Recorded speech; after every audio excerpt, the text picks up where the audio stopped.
Muchas gracias.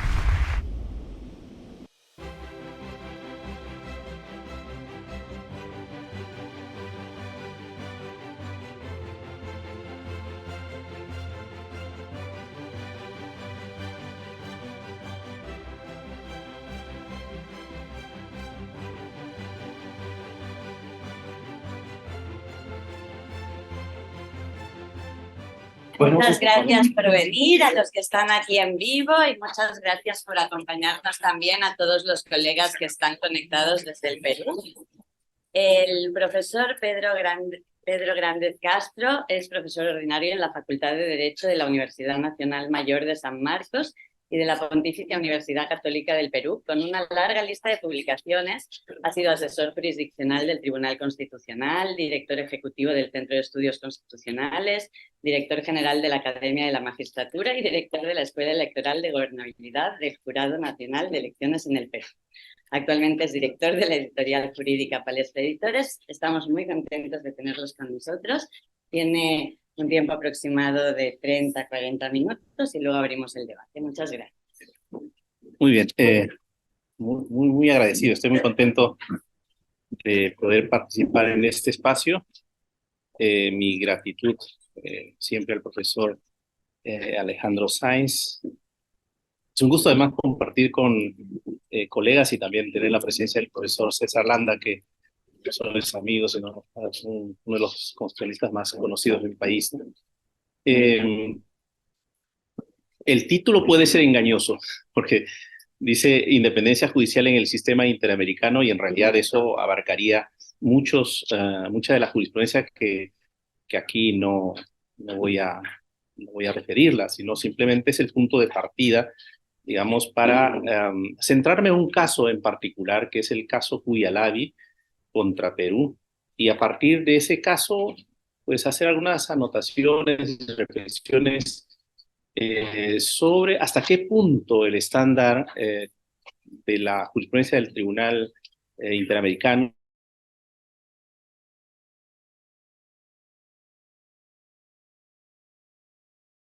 el tema de las ratificaciones en el Perú. Es problemático esta afirmación de entrada porque, claro, las ratificaciones están en la Constitución. La independencia está en la Constitución y está en la Convención. Entonces, lo que yo voy a tratar es de sostener una tesis un tanto polémica, ¿no? Que pueden existir en las constituciones enunciados, principios o normas que resultan inconstitucionales si es que las evaluamos a la luz de algunas otras normas que están en la propia Constitución, como en este caso la independencia judicial. ¿Cómo se puede argumentar eso? Pues es un poco el objetivo central de esta presentación, ¿no? La posibilidad de que las ratificaciones estando en la Constitución sean, sin embargo, incompatibles con la independencia judicial que actúa como una norma, como yo lo llamo, constitutiva del orden constitucional. Bueno, a ver si esto, he preparado una pequeña, pues eso es lo que voy a presentarles, ¿no? Una pequeña introducción para presentarles simplemente un pantallazo de cómo es que la independencia judicial es un viejo problema en América Latina. Pero es un problema no resuelto, pese a que es antiguo y está en la base del orden constitutivo, podemos llamarlo así, del sistema interamericano, ¿no? Voy a referirme muy brevemente a las normas constitucionales y en leyes de cómo se entienden las ratificaciones de los jueces en el Perú. Y luego de inmediato voy a referirme al caso Cuyalabi, tratando de extraer algunas lecciones. Adelanto mi hipótesis en el trabajo, es que creo que la jurisprudencia de la Corte es insuficiente conceptualmente, y esa es la razón por la que no ha sido categórica a la hora de pronunciarse sobre lo que yo creo que es una cláusula inconvencional, las ratificaciones de los jueces en los sistemas jurídicos de América Latina. Bueno, cuando uno ve la independencia judicial o la jurisprudencia de la Corte, a qué problemas ha respondido, lo que sale un poco es esto, ¿no? El poder político interviniendo en la conformación, sobre todo de los altos tribunales, de las altas cortes, ¿no? Estos son algunos de los tantos casos en los que el sistema interamericano, la Corte en concreto, se ha pronunciado y que son una suerte de leading case de la jurisprudencia en materia de independencia judicial. No está el caso del Tribunal Constitucional. El Parlamento peruano, gobernado por el fujimorismo en la década de los 90, destituyó a jueces que se pronunciaron contra una ley que pretendía una tercera reelección que estaba proscrita en la propia constitución de Fujimori, ¿no? El Congreso, con mayoría fujimorista, los procesó políticamente y los excluyó de la composición del tribunal. Su reincorporación solo fue posible durante la transición, como uno de los primeros actos de la transición democrática luego de que cayó el régimen. Está este otro caso de Paraguay, está el famoso caso de la Corte Suprema del Ecuador. Son, podemos llamarla así, como penetraciones evidentes del poder político en la composición, en la conformación de las altas cortes, ¿no? Pero aquí un pantallazo que yo hacía esta mañana de la página oficial del relator especial sobre la independencia de los magistrados de Naciones Unidas. Y eso es lo que sale en una primera pantalla, ¿no? Si se dan cuenta, Bolivia dice experta de Naciones Unidas, preocupada por el retraso en la elección de las máximas autoridades judiciales del país. En España, experta de Naciones Unidas, preocupada por retraso de 5 años en el nombramiento del Consejo General del Poder Judicial. Y en Perú aparece esto de la preocupación porque hay una acusación para la separación en pleno de los miembros de lo que sería en Europa el Consejo de la Judicatura, el órgano que nombra jueces y fiscales en el Perú. Si lo vemos, el problema es más o menos el mismo, ¿no? Es decir, acuerdos políticos que están conformes con cierto tribunal y por eso no lo cambian, ¿no? O poderes políticos que no les gusta la conformación de órganos que gestionan las decisiones en torno a la justicia, como es el caso del Perú, por ejemplo, y que quieren destituirlos a todos en cuanto reúnan los votos, ¿no? Porque en Perú hay un juicio político para altos cargos que solamente exige 2/3 en la composición del Parlamento. Si reúnen los votos, sin ningún argumento más, podrían destituirlos mañana mismo. Ahora, este es como, digamos, los casos como claros de interferencia del poder político en la conformación de los altos tribunales en este caso, ¿no? El tema de la ratificación judicial es un poco más sutil, ¿no? Es como algo que está ahí, que todos saben que inició su ciclo de permanencia en el orden jurídico con este tipo de intentos de penetración en la justicia, penetración política, control político, pero que se ha normalizado. Es más, se ha reglamentado internamente y se mantiene sin generar la sospecha que generaría una destitución o una intervención más abrupta, como serían estos casos que hemos visto, ¿no? Entonces, yo creo que la pregunta aquí es cómo hemos naturalizado o normalizado el sistema de las ratificaciones periódicas, que en Perú tiene exactamente unos años, más de un siglo. En la Constitución de 1920 se incorporó por primera vez la ratificación de jueces cada cierto periodo. Y cuando se introdujo, todos los juristas de Perú, que es serios, digamos, y objetivos, tenían el diagnóstico de que esto era penetración del poder político para controlar a los jueces, ¿no? A los jueces incómodos, obviamente, ¿no? Aquí solamente para tener un pantallazo, ¿no? La forma como se introdujo la ratificación de jueces en el Perú. Dice el artículo 152 de la Constitución de 1920, dice los nombramientos judiciales de primera y segunda instancia serán ratificados por la Corte Suprema. Aquí la ratificación estaba a cargo de la Corte Suprema, pero el nombramiento de los jueces estaba a cargo de políticos. El Parlamento nombraba también a la integridad de los miembros de la Corte Suprema. Y eso se ha mantenido, ¿no? Uno de los juristas importantes de la primera mitad del siglo XX fue don Manuel Vicente Villarán, y este fue su diagnóstico en el año 31 respecto a esto. La experiencia, dice, ha comprobado los peligros del actual régimen que permite separar a los magistrados sin acusación, sin defensa ni audiencia, por razones que el destituido y el público ignoran. Poderes tan absolutos no se armonizan con las funciones de un poder que en todos sus actos debe ampararse en pruebas, razones y leyes. Ese diagnóstico se puede hacer, o se pudo hacer en el año 2000 en el Perú. O sea, después de más de 70 años, se pudo hacer el mismo diagnóstico porque hacia el año 2000, cuando empezó la transición después de la caída del régimen de Fujimori, la norma se mantenía, esta vez en la Constitución del 93, y el Tribunal Constitucional llegó a decir que las ratificaciones era un asunto de confianza o no en los jueces. Y ni siquiera en los primeros años se exigía motivación alguna. Luego se ha ido fortaleciendo y había una suerte de constitucionalización del proceso de ratificaciones, ¿no? La norma que establece, después de una reforma constitucional del año 2018-19, es esta actualmente. El 154 de la Constitución le asigna esta competencia de la ratificación, en este caso a un órgano autónomo como es la Junta Nacional de Justicia. Ahí podríamos decir que hay un avance, ¿no? Ratificar, dice, con voto público, motivado a los jueces y fiscales de todos los niveles cada 7 años.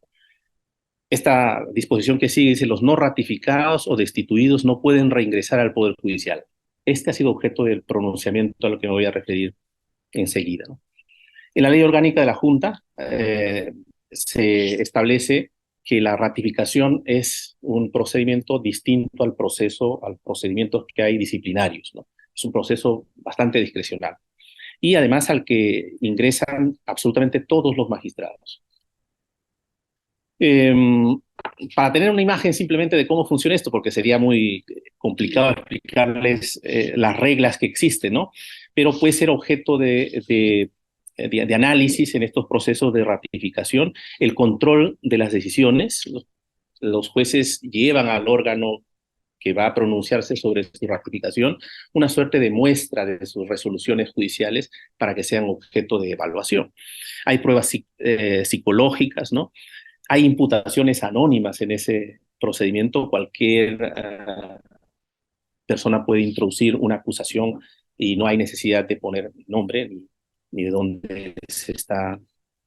Una persona que es condenada por un juez, desde la prisión podía mandar una acusación a un juez, para ponerlo en términos. 7 años como juez, un magistrado hoy día todavía, así esté limpio en todo y haya pasado todas las evaluaciones, requiere persuadir a 5 de 7 magistrados o miembros de esta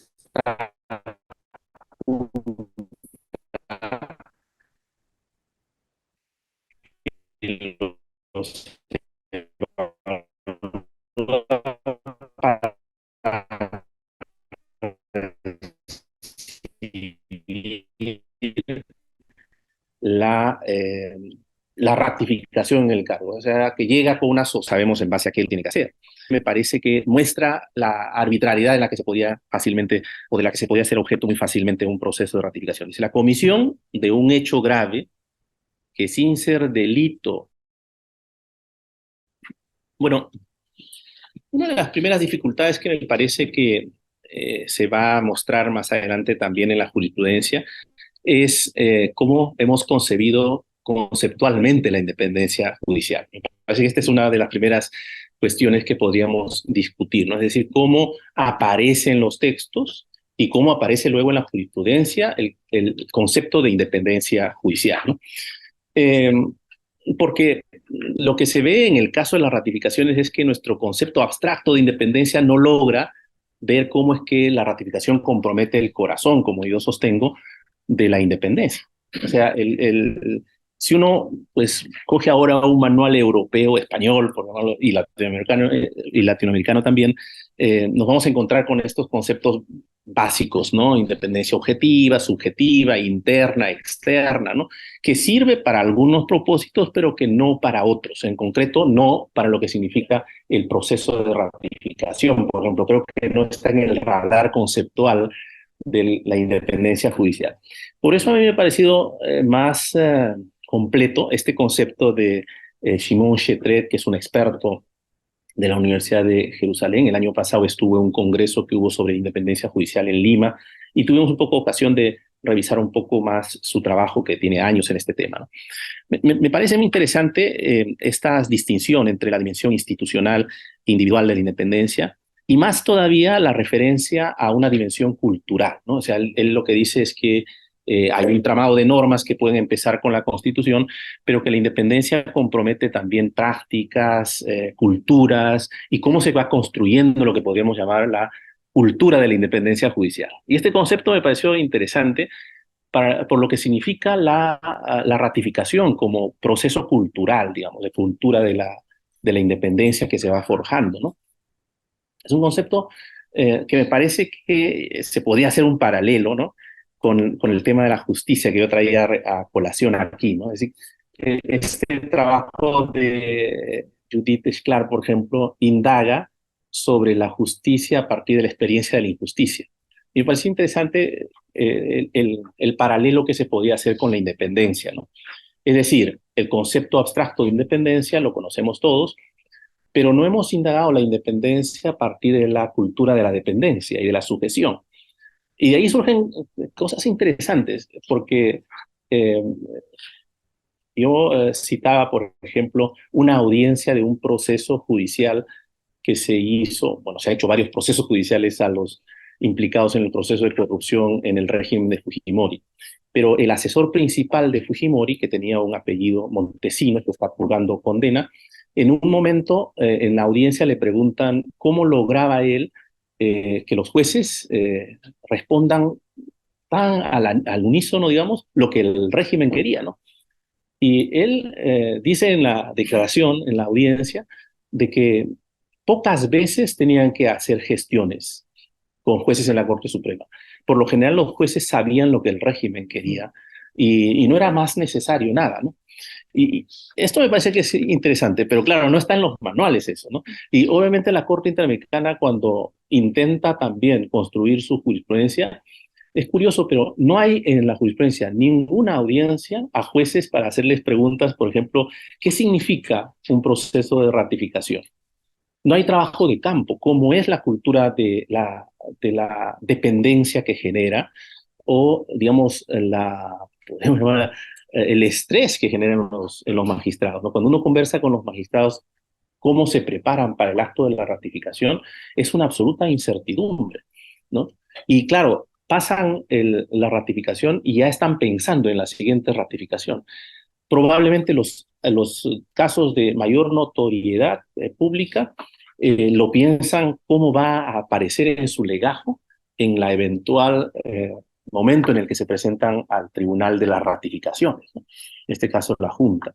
Por eso me parece que es especialmente importante esta dimensión cultural de la independencia, que, repito, no está en los estándares o en los conceptos abstractos que se suelen hacer. Y valdría la pena estudiar entonces la independencia desde la cultura de la dependencia, digamos, lo que significa esos mecanismos de sujeción que a veces generan ciertas culturas organizacionales también en la judicatura, ¿no? Eh, pues, a ver. Bueno, ahora vamos al caso Cuyalabi. El caso Cuyalabi es un caso antiguo en realidad. Los procesos de ratificación de los señores Cuyalabi y otros 4 magistrados que fueron junto con ellos datan del año 2001 y 2002. Y en ese contexto, la ratificación era más o menos así. Uno se sometía al proceso y se enteraba por el diario oficial quiénes habían sido ratificados y quiénes no. Y nada más, en una lista que te decía sido ratificado. No había ninguna motivación, o sea que podríamos decir que la legislación ahora ha cambiado bastante, pero fíjense, pues 20 años para que la Corte Interamericana se pronuncie sobre este tema, ¿no? La sentencia es, como ven ahí, del 28 de septiembre del año 2021, y es el primer caso en estricto donde la Corte se pronuncia sobre ratificaciones de jueces.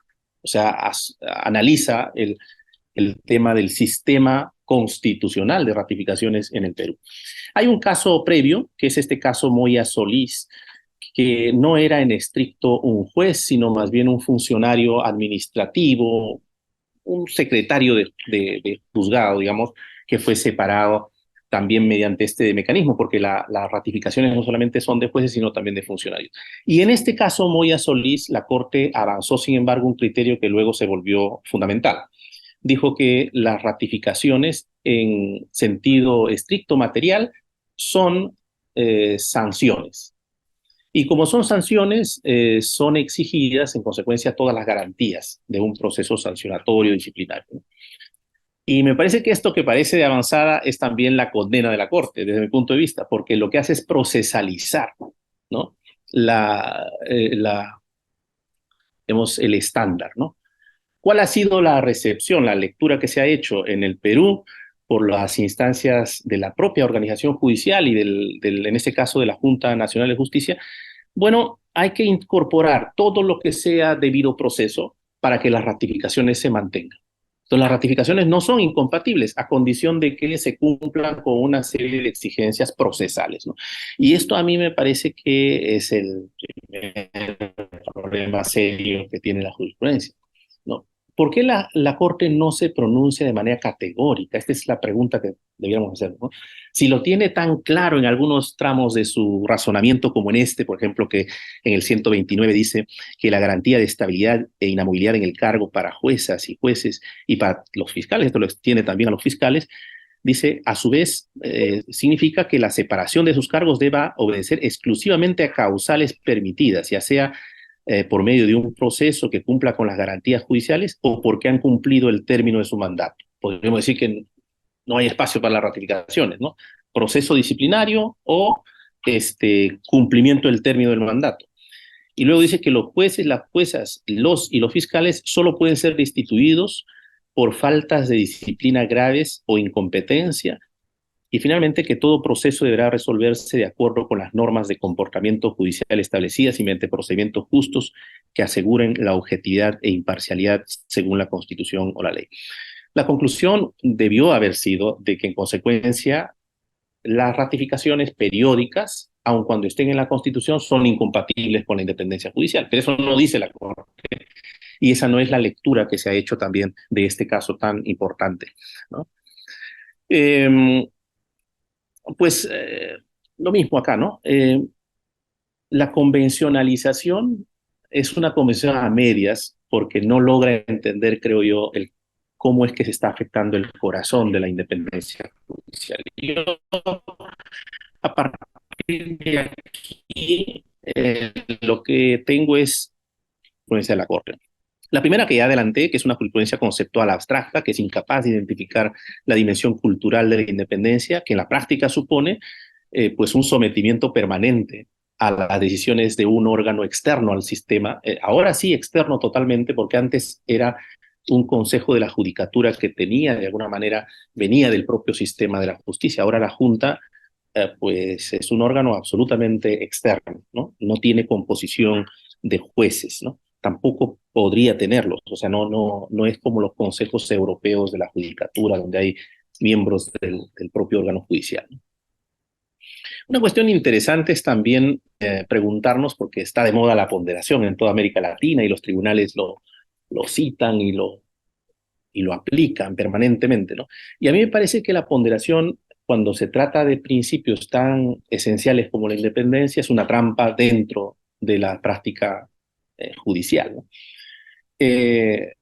Porque habría que preguntarnos, ¿no? ¿La independencia puede cumplir su finalidad a medias? Si, digamos, uno podría decir que la independencia judicial no logró cumplirse a plenitud en un determinado caso, pero que está justificado porque se está atendiendo a otra finalidad constitucional valiosa, que es un poco la forma como se suele razonar en términos de ponderación, ¿no?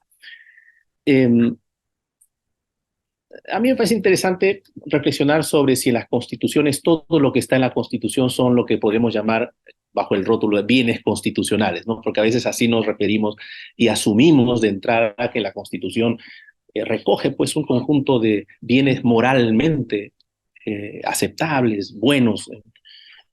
Y basta revisar un poco las constituciones para darnos cuenta de que no es verdad esto, ¿no? De que las constituciones no siempre recoge bienes. Podemos llamar también algunos males, ¿no? La pena de muerte, por ejemplo, en algunas constituciones claramente es un mal, ¿no? La ratificación me parece que es un mal, ¿no? El tema es si puede convivir con los demás bienes constitucionales. Si pudiéramos tener la seguridad de categorizar como un mal constitucional, porque el Tribunal Constitucional en los años de la transición intentó presentarlo como un bien. Hay un caso famoso en la jurisprudencia nuestra que dice que la ratificación cumple algunas finalidades constitucionales, como por ejemplo pedirle rendición de cuentas a los jueces y ese tipo. Pero creo que olvida la tradición de la que viene, que es la tradición autoritaria y no la tradición democrática. O sea, una contabilidad judicial, ¿no? Tendría que trabajarse desde otra perspectiva, me parece. Las ratificaciones tienen otra raíz cultural, histórica, ¿no? Y creo que es bueno recordarlo, ¿no?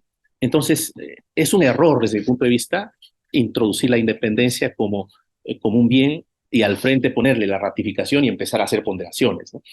Bajo ese esquema, creo que hemos tenido una jurisprudencia que termina claudicando ante la defensa de la independencia de los jueces, ¿no?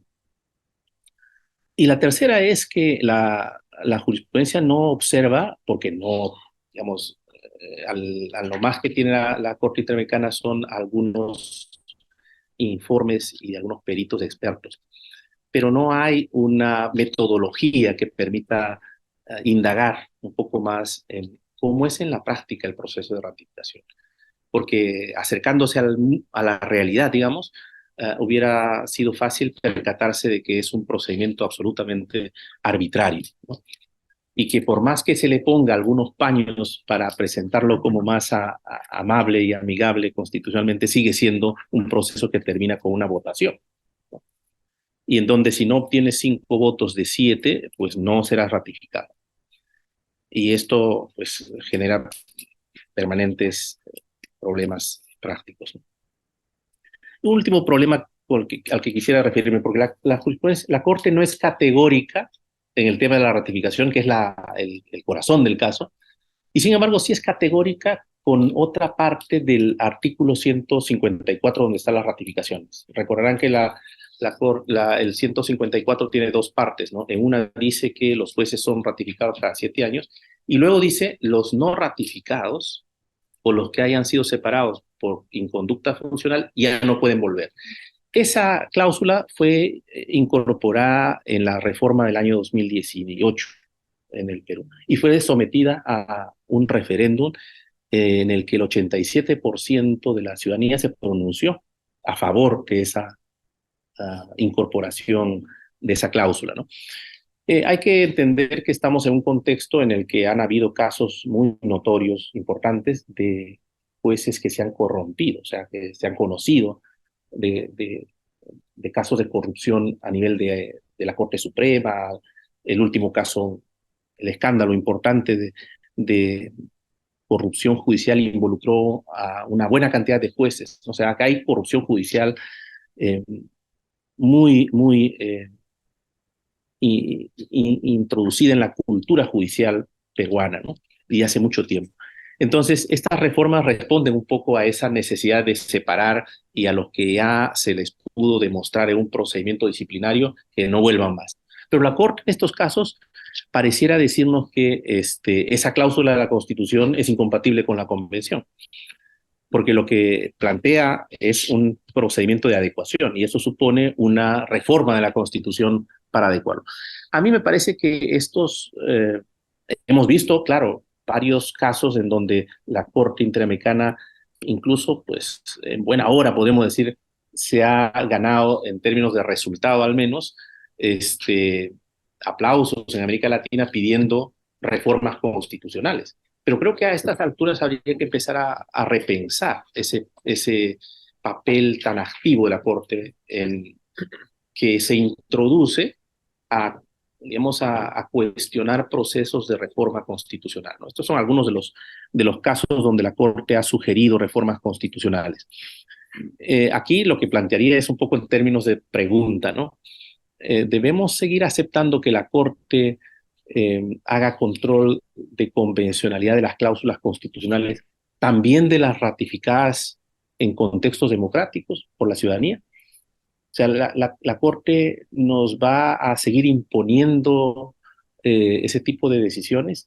¿No choca esto con la Carta Democrática que se asienta en el principio democrático también? Esto me parece que es un asunto que deberíamos empezar a discutirlo, ¿no? Y aquí algunas conclusiones para terminar, ¿no? La independencia judicial está, como sabemos todos, en la base del sistema interamericano de protección de derechos fundamentales.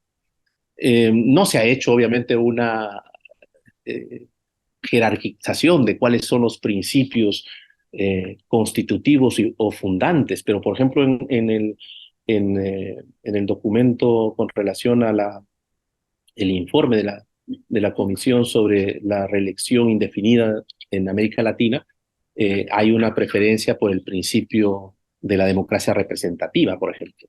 La independencia judicial, podríamos decir que es uno de esos también, un principio preferente o constitutivo del orden interamericano. Las ratificaciones de jueces y fiscales, aún estando en la Constitución, resulta una práctica disfuncional a la independencia judicial. Genera una cultura de dependencia y sujeción en términos prácticos. La Corte Interamericana no ha desarrollado aún estándares suficientemente estrictos que permitan establecer la incompatibilidad del sistema de ratificaciones con las exigencias de la independencia judicial.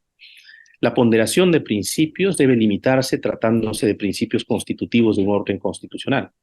Y finalmente, el control de convencionalidad de cláusulas de reforma constitucional debilita el sistema democrático sobre el que se asienta también el sistema interamericano de protección de derechos fundamentales. Esto sería todo. Muchas gracias.